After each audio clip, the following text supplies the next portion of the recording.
Everything is on the table. It's Relationship Theory with Tina Laws. Welcome back to Relationship Theory, where we talk about all things relationships, and no topic is off the table. Before we went on break, we was talking to Dr. Woolridge, and we was talking about when to leave a relationship. And we pointed on a few things, and one of the things I would like to elaborate a little bit more about is you mentioned that feeling, that inner feeling. You knew you should have walked away maybe 2 years prior, but you stayed there. What was that inner feeling, and how did you get to that feeling? What was taking place in the relationship that caused you to have this feeling? It actually it started from the moment I met the person. Like literally, the moment I met the individual, I felt uneasy. And my 20-something-year-old self versus myself now I would know, okay, well, you know what? I don't know what it is, and I don't need to know what it is. I need to just walk away. But my 20-year-old self ignored it. Yes. And so I embarked on the relationship even knowing I had that feeling from the outset. Over time, my concerns or what I was feeling, the reasons for it manifested. I'll put it that way. Yes. So, the individual wasn't as single as they would have liked for me to believe. And then also, and honestly, I would have had no reason to think that they weren't, because Bermuda's small. Yes. And so sometimes we don't know people and we don't necessarily notice people. But then there are other times where we get to know somebody and then all of a sudden you feel like you see them everywhere. Yes. Well, you've probably seen them before, but you just didn't know them, so you weren't taking notice of them. So the person was popping up all over the place. And so I had no reason to believe that they were anything but single. At the same time, he was abusive, not in our relationship. Well, emotionally abusive in our relationship because he was lying to me, but he was physically abusive in his other relationship. And when I found that out, it was like I was beginning to check boxes. Like, these are things that I don't subscribe to. And so by the end of the 2 years, like I said, I was in a situation of being in a place of transition in my life in general.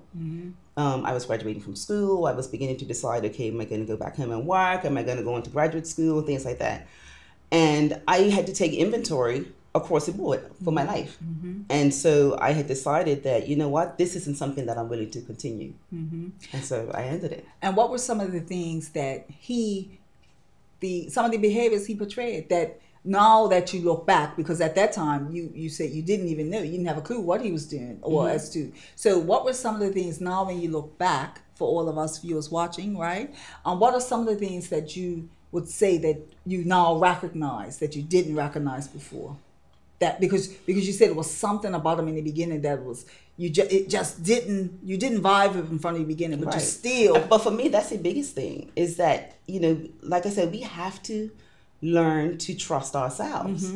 And the fact that literally from the first 5 minutes, I got a sense that this wasn't a good thing, I should have run.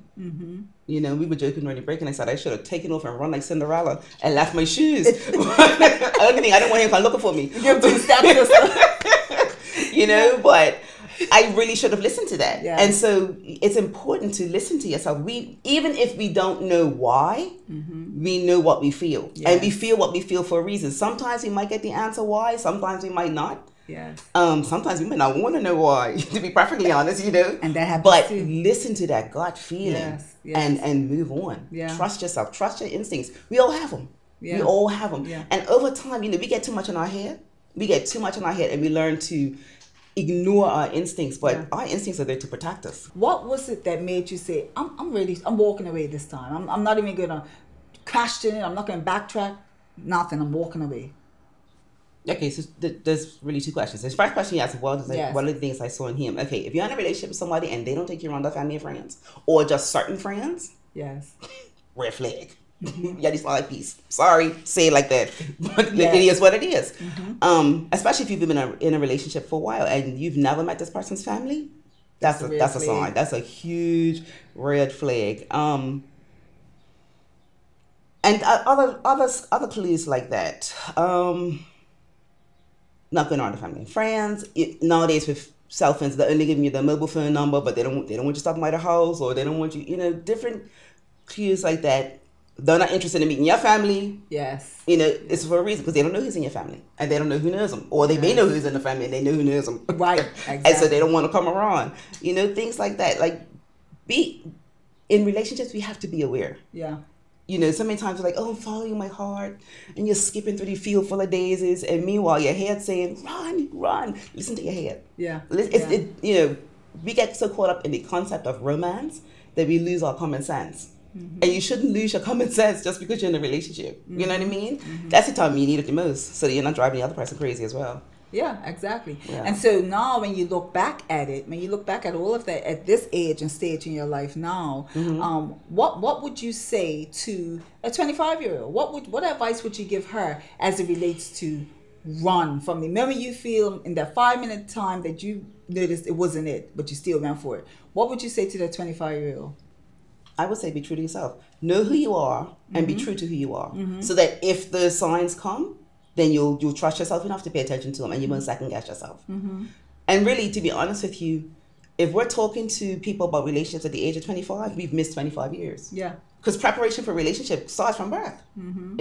Every relationship we have builds to what those who want to be married will have in the ultimate relationship, which is marriage. Yeah. You know, and every other relationship is training ground and preparation and all that. So if we're starting at age 25, we've missed a whole lot of time. Mm-hmm. Because mm-hmm. having good relationships is about knowing yourself, being true to yourself, loving yourself so that you can still do those other things for other people. You can get to know other people fully.